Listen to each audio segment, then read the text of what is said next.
Hai semuanya, film ini mengisahkan perjalanan cinta seorang agen rahasia yang kekasihnya tewas dengan tragis. Bagaimana kisahnya? Tetap di sini.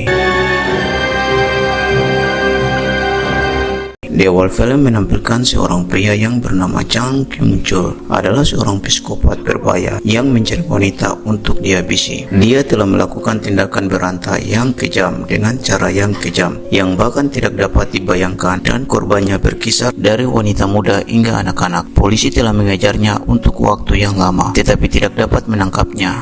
Suatu hari, Jo Yoon, putri seorang pensiunan kepala polisi, menjadi mangsanya dan ditemukan tewas dalam keadaan yang mengerikan. Tunangannya So Yoon, seorang agen rahasia, memutuskan untuk melacak sendiri si pembunuh. Dia berjanji pada dirinya sendiri bahwa dia akan melakukan segala daya untuk membalas dendam terhadap si pembunuh. Bahkan jika itu berarti dia harus menjadi monster sendiri untuk mendapatkan pembunuh yang mengerikan dan tidak manusiawi ini. So Yoon mengetahui 4 tersangka dari kepala pasukan Jang dan mulai secara pribadi menyiksa dan menginterogasi 2 dari mereka. Setelah menggeledah rumah Kong-chul, tersangka ketiga, So Yoon menemukan cincin pertunangan Jo Yoon, membuktikan bahwa Kong-chul adalah pelakunya. Beberapa waktu kemudian, Kong-chul membawa pulang seorang siswi dan menyerangnya secara kasar. So Yoon memukulinya hingga pingsan. Daripada membunuh Kong-chul dan selesai dengan itu, So Yoon memutuskan untuk memasukkan pelacak GPS ke tenggorokannya, memungkinkan dia untuk melihat lokasi Kyung-chul secara real time dan mendengarkan percakapannya. Bangun terluka, Kong-chul berjalan di sepanjang jalan dan ditawari tumpangan dengan taksi yang sudah berisi 1 penumpang. Setelah masuk dan menebak dengan benar bahwa pengemudi dan penumpang sebenarnya adalah 2 bandit yang berniat untuk merampok dan membunuhnya. Salah satunya adalah tersangka keempat, Song Yoon, yang belum dikunjungi. Dia menyerang terlebih dahulu dan membunuh mereka berdua. Setelah itu ia menemukan tubuh supir taksi yang sebenarnya di bagasi. Kyung-chul membuang ketiga mayat itu dan pergi ke kota kecil, tempat dia menyerang seorang perawat secara kasar. So Yoon datang untuk menaklukkannya dan memotong tendon Achillesnya sebelum melepaskannya sekali lagi. Kyung-chul mengunjungi rumah temannya Tae-jo, seorang pembunuh dan kanibal. Setelah menjelaskan situasinya kepada Tae-jo, yang terakhir berkomentar bahwa siapapun yang mengejarnya pastilah kerabat salah satu korbannya. Kyung-chul akibatnya menyimpulkan identitas So Yoon setelah mengingat cincin pertunangan Jo Yoon yang So Yoon telah memakai sebelum menyerang dia sebelumnya. So Yoon tiba dan melumpuhkan kedua pembunuh bersama dengan pacar Tae-jo, Si Jung. Keesokan harinya, Tae-jo dan Si Jung masih tidak sadarkan diri, ditangkap oleh polisi dan dikirim ke rumah sakit. Bawahan terpercaya So Yoon mengatur agar So Yoon dan Kong-chul menghindari polisi dan menerima perawatan untuk luka mereka di fasilitas terpisah. Kong-chul yang nyaris tidak sadar mendengar So Yoon dan bawahannya berbicara tentang pemancar. So Yoon melepaskan Kong-chul lagi, tetapi yang terakhir mengakali So Yoon, memotong tenggorokan seorang apoteker sambil mencuri obat pencair yang dia gunakan untuk melepaskan pemancar, lalu menanamnya pada pengemudi di halte truk yang dia pukul dengan kejam. So Yoon memasuki kamar rumah sakit Tae-jo untuk menanyainya dan terlambat mengetahui bahwa Kyung-chul mengejar kepala pasukan Jang dan putrinya yang lain, Jang Se-yoon. Marah, dia mematahkan rang Tae-jo. Kyung-chul tiba di rumah Jang dan mulai menyerangnya secara brutal dengan alter, lalu membunuh Jang Se-yoon. Tak lama setelah itu, Kong-chul mencoba menghindari balas dendam So Yoon dengan menyerahkan diri kepada polisi. Namun So Yoon lewat dan menculik Kong-chul tepat di depan mata polisi, membawanya ke gudang sebelumnya. So Yoon menyiksanya, menempatkannya di bawah guliten darurat dan membiarkannya memegang tali di antara giginya agar bilanya tidak terjatuh. Meskipun dia mengolok-olok So Yoon,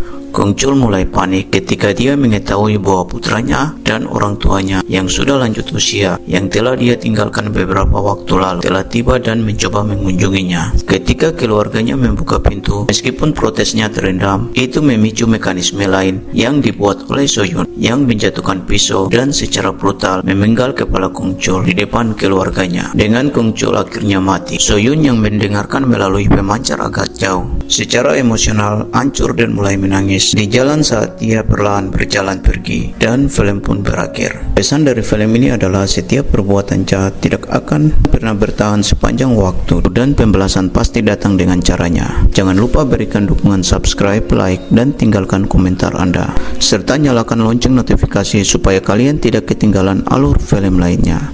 Terima kasih dan sampai jumpa.